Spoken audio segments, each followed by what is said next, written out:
to start to say one short, very important point. I was thinking to say this pilpul and that pilpul, but it's better to say something that's very important and essential in Jewish belief, Jewish hashkafa.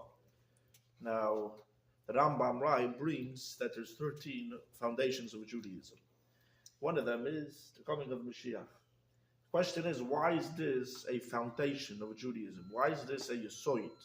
Why is this a foundation that if the foundation falls, the whole building falls down? That's what a yesod means. Why is this something so important? You have many other mitzvahs of Torah. It says, "Hukshal kala Torah kula l'tfilin." The whole Torah is connected to tefillin, to tzitzis, to this. You have Shabbos. You have very big mitzvahs. So why did the Rambam choose? What's so general about the coming of Moshiach? So now the Chassam Sofer has a tshuva, and he writes this question, and he says he doesn't understand why the Rambam chose this concept as one of the foundations of Judaism. Why is this so important? And and the way the Chassam Sofer asks over there, he writes from his perspective, it's like this is idea of schar, this is idea of reward. Right? What's going to happen when Mashiach comes? We're going to be able, we're going to not have any problems, and everything's going to be good. And to serve Hashem, why is this like reward of the coming of Mashiach, a foundation of Hashem that we're like working and we're davening for Mashiach, we're davening for a reward, like what's going on? It says, don't be a worker of Hashem in order to get a reward. So why is the Rambam choosing this as one of the 13 foundations of the whole Judaism, of the whole Yiddishkeit? So to understand this, we're going to need to introduce another question.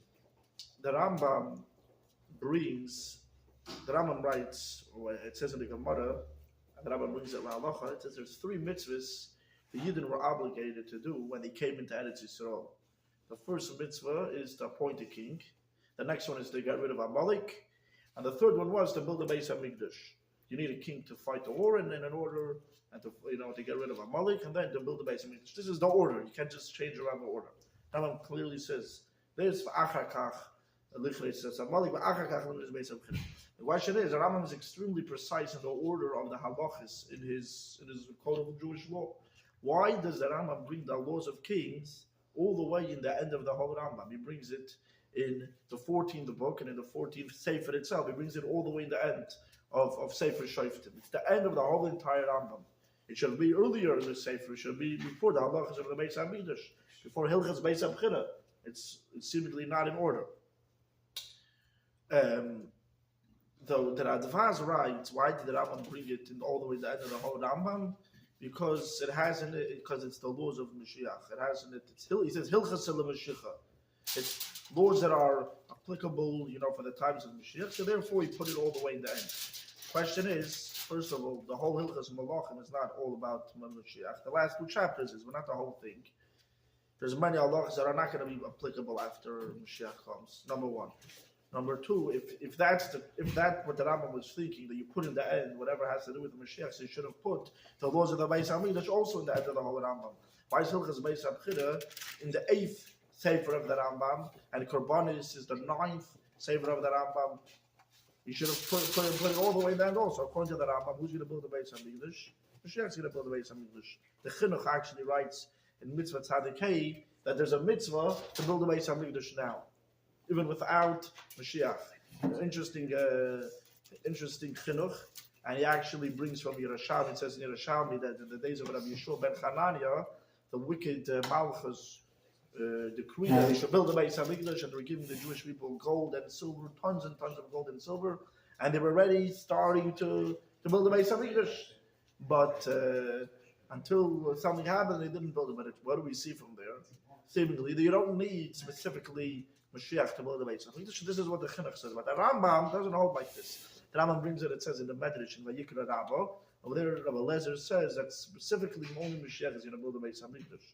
So, and the Rambam says La'alach. He says it twice in Hilchas Malachim at the beginning of Perek Daled, forgetting Halacha Daled, that only Mashiach is going to build the Beis HaMikdash. We cannot build it without Mashiach. So, if the The Radvar says the reason he's putting it in the end of the Rambam because it has to do with the end of the days or whatever. So he should have bring Hilchas Beis Hamchir in the end, but he doesn't put it in the end. Only Hilchas Malachim. Does that include the Kalim? The Kalim and everything is in Hilchas Beis Hamchir. Yeah. Because in Yerushalayim, there's a place that they make some of the Kalim. So they make okay. You can do whatever you're asking if you can make the Kalim now. Yeah. No, you don't need Moshiach to make the Kalim. I mean, you see, they're making the Kalim. But we're talking about. We're talking. They're making the Kalim. They made a menorah or whatever. They made different utensils. Yeah. But okay, so Kalim you don't need Moshiach. But the Rambam says Moshiach is going to build the Beis Hamikdash. It doesn't say he's going to make the different Kalim. Who's the Mizgir or the Psak that makes sure that it's kosher? Yeah, it's also whatever. There's different things. One of the things they do is they make the, how do you call it? They made the menorah, which is not exactly the right way according to the Rambam and according to Rashi, the way they made the menorah, whatever. But we're not going to get into that now. It would be a problem if it was kosher. It would be usher. You're saying if they make it kodesh, then if they use it for something koil, then it's le'ila. No, it's just us. It's usher just to make one of the kalim. Like something like.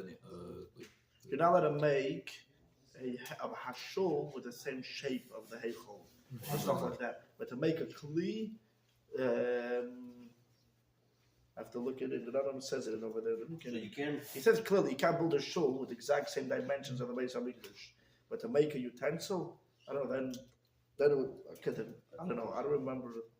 For sure, a shul you're not allowed to make.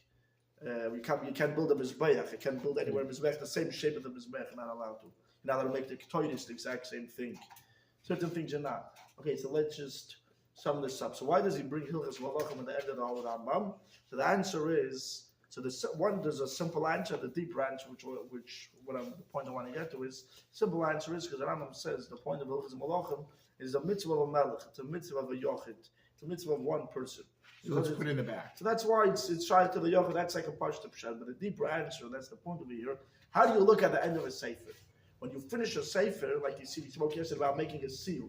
A seal, when you finish a sefer, like a sefer Torah, if you're missing the last letter of the sefer Torah.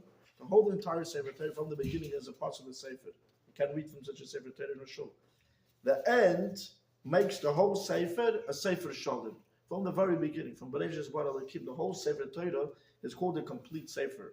The end, when the Rambam decides to put in the end of the whole Mishnah Torah, the Rambam is compiling, gathering all the 613 mitzvahs. What the Rambam decides to put in the end, the point of the Rambam is, he's saying this brings the completion to the whole Yiddishkeit.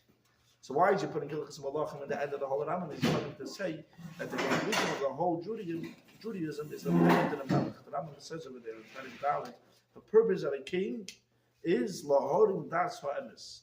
He's not coming only to add some completion in one or two mitzvahs in Beis Hamikdash and to get rid of Amalek, but in the whole Judaism. The whole Yiddishkeit, when you have a Melech, is elevated to a whole different level. He's meant to make the whole. And that would explain why it's one of the Yid Gimel Karm. Right. So why? So that's a Malach B'Chlam. And why is Mashiach in the end? Because he's coming to bring the Shleimus to all 613 mitzvahs. How many mitzvahs could we do now? How many mitzvahs could we do? You know, we could do 87 from the Ramach mitzvahs. I say we could do 1/5 of the Taryag mitzvahs. We now, in the most frum Jews, only doing 1/5 from Taryag mitzvahs. So Yiddishkeit is not complete without the Beis Hamikdash, without Melech HaMashiach, with the Beis Hamikdash, with Kol Yishmael, with all the Eden and Eretz Yisrael. And that's where the Rambam puts it at the end of the whole Rambam. After he says all 613 mitzvahs, you're learning, you can't do anything. He ends with, what's the peak? When will the whole Rambam be Lamaisa, not only be in a book? When will we be able to do the whole Rambam? He says that's what Moshiach is all about, and that's why he puts it as a yasod of the whole Judaism, because it's a foundation in the Yiddish hashkafa. How does a Yid look at Torah and mitzvahs? How do you look at Torah and mitzvahs? How do you look at 613 mitzvahs? Are you looking at it that it's something for the books? Are you looking at it as something that's eternal only in the books? You have to know that Torah is nitzchi. La'olam or la'olam ha'olam. That's another foundation. But how do you look at it as it's eternal? In learning about it? So that's what the Mashiach is all about, to show you it's for eternal, not only learning about it, and from Hashem's perspective, it's an eternal commandment, but we're not able to do it. It's eternal in its fulfillment also. When that's what Mashiach is. What does Mashiach mean? The ability to do 613 mitzvahs, lamaisa, to reveal the eternity of 613 mitzvahs. That's why we daven for it. We're not davening for schar. We're davening to do The opportunity Hashem's to do money. mitzvahs. Exactly. We're davening that we should be able to fulfill Hashem's commandments. We're asking to be able to serve Hashem in the most complete way. Okay. Chazak Uguru.